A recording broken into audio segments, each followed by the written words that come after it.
Hello, everyone, and welcome to the launch episode 3. This episode is all about naming your company. Naming your company is really not that complicated, and the goal of this is to get you to keep it simple. I've had people who have named their company after after their initials, after their dog, after their kids, you name it, whatever personal item they may have or connection they may have, they name it after that, and that's a terrible idea in my opinion. Again, your company is not about you, and that's tough to say to some people, but it's really not. It's about your target market. So what you need to be doing is explaining to your target market what you do to them very simply through your business name. A great example that I like to go to is a company called Homevestors. Um, Obviously, we understand based on that name that they are a company that invests in homes. I don't have to explain to you what they do, and that does a huge service for their company because all you have to do is hear their name to understand what they do. If you're a plumbing guy in Detroit, you don't need to name your company Snakes and Ladders and Drains and Pipes. You can just name it Detroit Plumbing Company and have people understand what you do. Keep it simple. Don't be overly complicated with it. Make it memorable if you can, and make sure that it's easy to spell because people are going to have to type it into Google or whatever else they may be searching for your company online. Um, Definitely go on to GoDaddy and do a domain search to see if your company name that you've selected is available.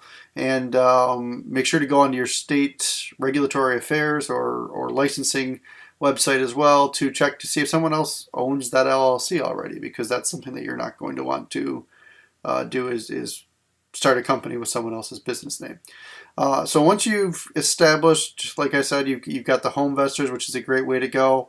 The other way to go, if you want to be a little bit more creative, is what I call the Nike approach.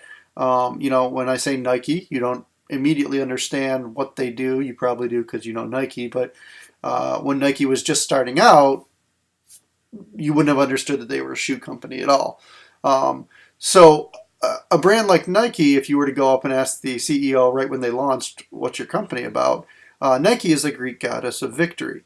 And for his target market, talking about performance and achieving the highest level of performance and skill, that speaks very well to them. So it's got kind of a more hidden meaning, but it's still meaningful to his target market. It's not meaningful to the owner personally. It's all about your target market. So your business name should explain to your target market either the benefit of your business or what kind of services your business provides.